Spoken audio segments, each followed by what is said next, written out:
Thanks for staying with us. I think I have Daniel from Ikeja on the phone. Good morning, Daniel. You're live. You're live. Go ahead, please. Okay. My own position concerning this Kingibe statement is just a call to every one of us that we need to move on with reality. We need to move on with life reality.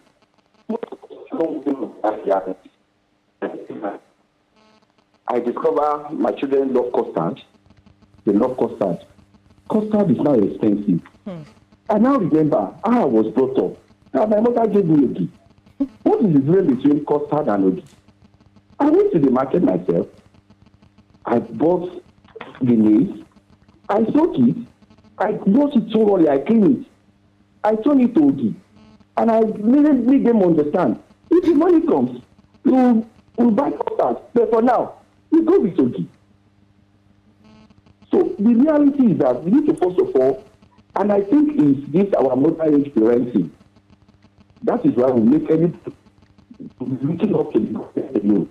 May have stopped looking at the government because all my life I've not even enjoyed anything about the government. I remember then when we will go to the hospital, we have to sit down at right at them. And once somebody stood up, we start shifting. And the situation has not changed. But what do we need to do? We need to create a healthy life for ourselves, which is we move on with time. My mother taught me that when Gary is available, we sell Gary.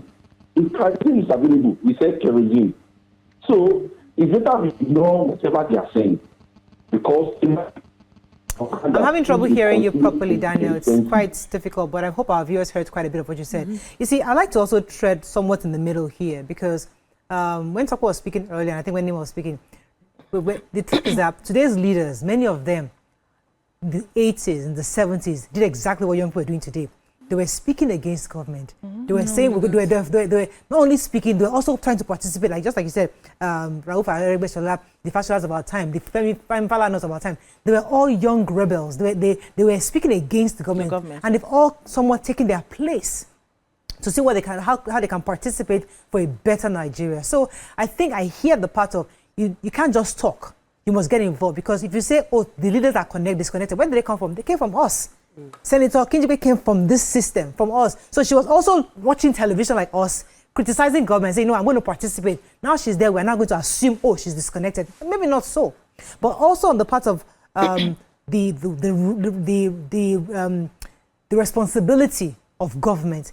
I hear where government is coming from, but government must also take responsibility. If you remember during Buhari's time, where they're trying to push made in Nigeria products. Initially, it sounded so foreign. But today, fast forward X amount of years, many Nigerians would rather a Nigerian product because there was consistency. There were opportunities for Nigerians to start appreciating our own local brand. Before, in the stores, you don't see Nigerian brands. We don't even see options. It's always the foreign options. But now there's a lot of that. So the part of the leadership is, yes, you're seeing some complacent youths, but there should be that part where you are also continually encouraging, inviting, providing opportunities, reminding us of the opportunities. So maybe it's because where we are. Maybe BC should check very well. Go to BOI and try to get a fund. You get it for your industry, for your business. At what percent? 9%, 6%. It's cheaper than banks. Yeah, Way cheaper. And they will even give you. See, I'm in the process of applying. It's not 6% people are saying. Can we rest? Yes. Can we rest? I'm in the process of applying. Auntie, we apply together. Okay. We are both in the process of applying. Let's go. Me, I'm applying. Because that's not what I had. I had 28%. The issue of Not BOI. leaders. That's bank. That's not BOI. BOI is bank. BOI is one digit. Please take me. BOI is one digit. So can we rest the issue of our leaders? See, if that one, hold on, cannot rest it. May I complete my statement, please? It is a fact that we have the leaders we think are disconnected. We see their actions; they don't commensurate with. They're not commensurate to what they say we should do. They tell us to tighten our belt. They don't seem to be tightening theirs. What I would say is, if you cannot help me, I will not allow you leave me where I was. I won't be sitting down and allowing you, and for the rest of my life, blame you for where I am. I will get up and find a solution to myself. It is tough here. I am in business. Several times I've thought, this business, is it for me? Is it not for me? I have had that thought. I'm also a Muslim. I can't take interest loans. So I'm tied up somewhere, constantly thinking. I know what I'm facing. But the truth is, I will not sit down, just as I have said, for any leader to come and call me complacent youth. Nigerian youth, start your own party. The AGs of those days were not started by old men. They were started by young people. We have the larger number of Nigerian youth. We'll go and form youth wing and queue up behind the people that we say are leading us wrongly. Do we even have a proper vision as youth of what we want our country to be? And how we create a master plan of how to take it over? Is it online that we will do it? Because whether you like it or not, we think that these Nigerian youths are here. Go to the interiors. Nigerian youths are working. But when you come to our farmlands, do you know which people come to the farms to farm for us? They trek all the way from up north through Togo to come and farm. When we are harvesting, they come looking haggard. They are the people who come. The average Nigerian youth cannot tell you what to mix and what to mix. We want to look proper. We don't think that that employment is for us. We talk down. They've created the white-collar job mentality. Everybody has gone to school with a CV. Okay. Nobody wants to go to a farm and say, I was a farmer. I tilled the soil and dirty my hands. Okay. But this is what made our greatness back in the days. Whoever gave us the idea that all of us must work in the refinery and the oil companies, they don't defraud us. So they don't break. What can we do to help ourselves? We're not manufacturing. Okay, I have a caller, Abraham. Abraham, thanks for calling. You're live. Good morning, Abraham. Hello. You're live. Go ahead, please. Abraham, you're live. Go ahead, please. Abraham. Yes. Yes, you're live. Go ahead. I am Prince Abraham calling from Port Harcourt. Welcome, sir. Hello? Listen to the television. Listen to me, not the television, please. Go ahead. Can you hear me? Very clearly. Okay. I want acknowledge of don't mind my English. I want to talk about this particular thing that Mrs. Kingibe said. Yes, our youth are wasting their time. I have children. I watch television. One day, I called my two daughters to explain to me how bees are talking, having eyes and talking. They told me it is computer working. I said, okay, why can't you learn? Because you know computer. You bought computer. Why can't you make something that can also make the world understand that this thing is there so that you earn? I also called the last daughter. My daughter, you see this girl now, she's grown up in Manuela. Because little thing she learned how to do and did it well. Later now, the world recognizes her. Why not do more than what she has done so that the world also will know you?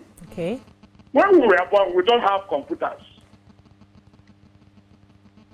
We don't watch television.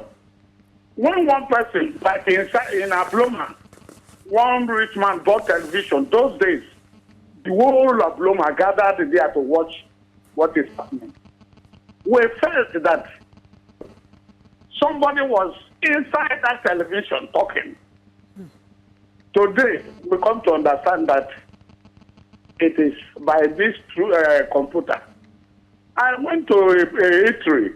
I saw two young boys and one girl. All their life was on phone.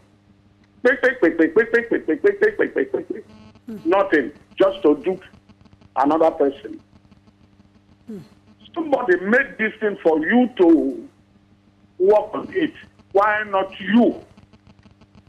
When you go to overseas like China, everything. Thank you very much, sir. I think so. What he's trying to say is that the social media online has distracted young people. There's a lot of going on that you see lots of people, young people, that there's opportunity in technology, but many of them are not adhering to it and are not using it. Let me come to you, Tokwe. Okay, so I need to start by saying that I understand the role of citizens, the citizen's participation, the citizen's responsibility to the government. And I feel that we talk about it a lot of times. And it's a lie to say that Nigerians are not participating in what is happening politically.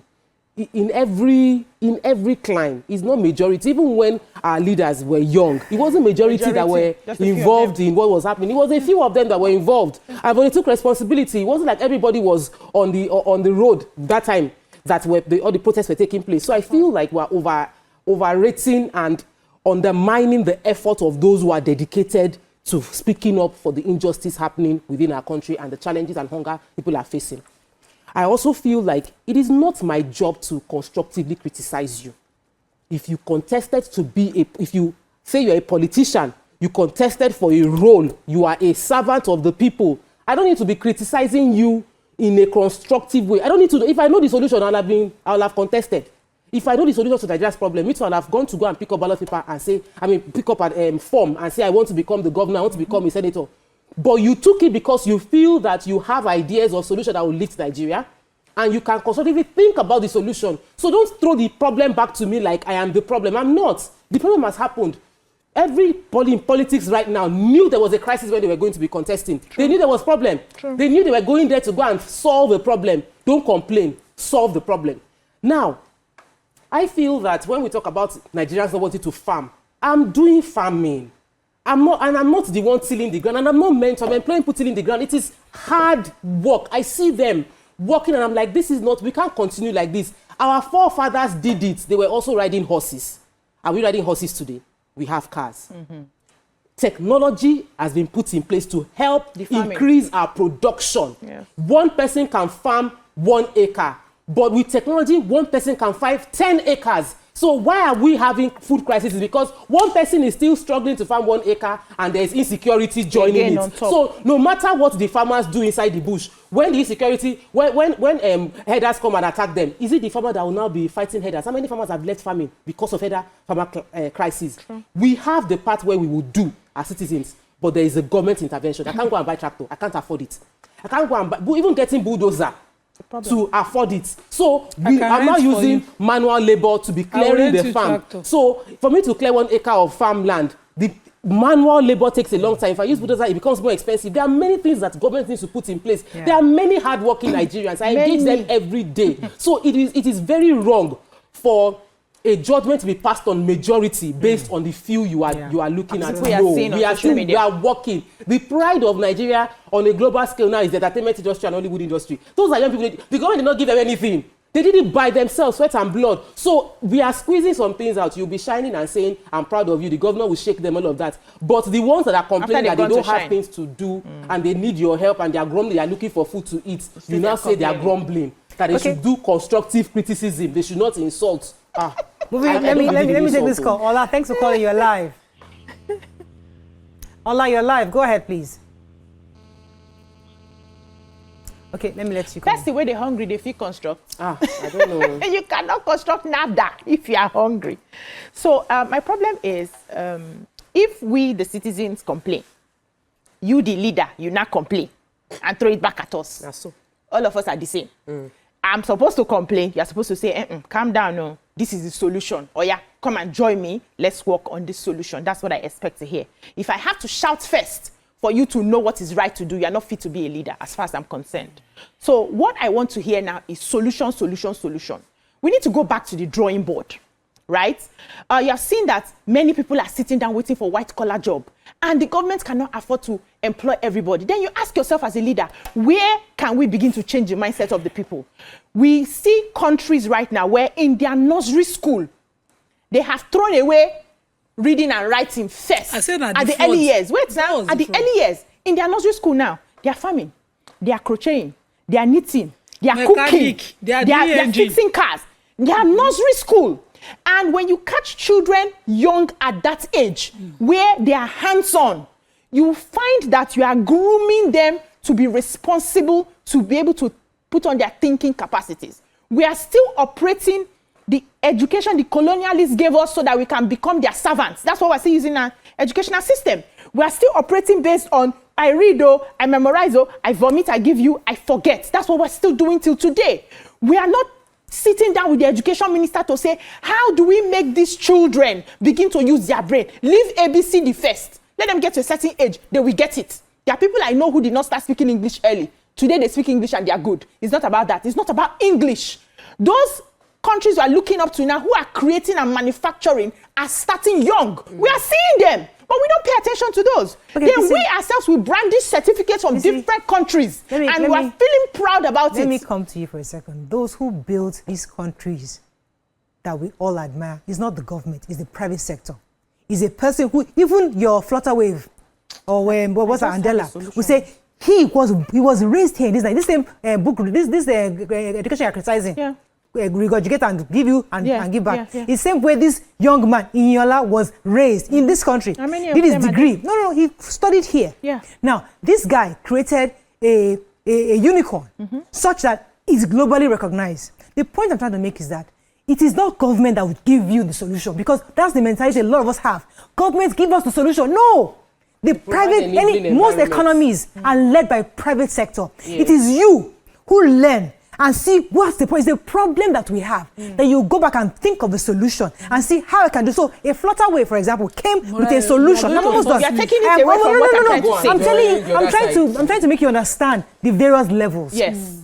There's a part for government. Yes. And there's a part and I get them people. one now. I'm not debating you. I'm trying to make a point.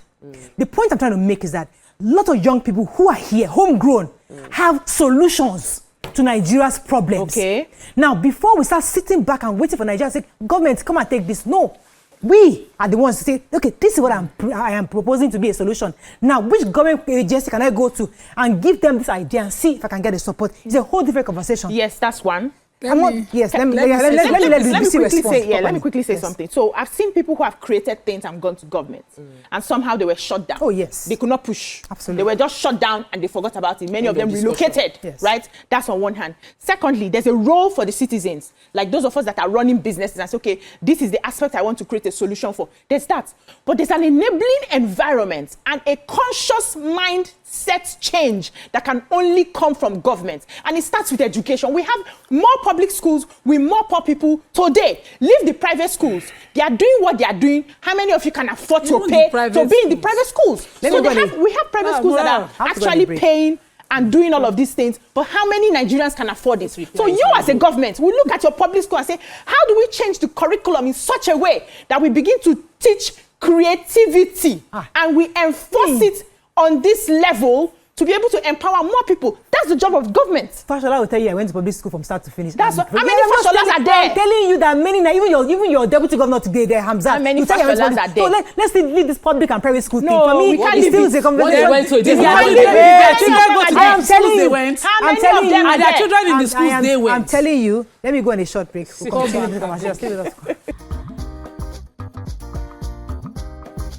Stay tuned. Your View will be right back.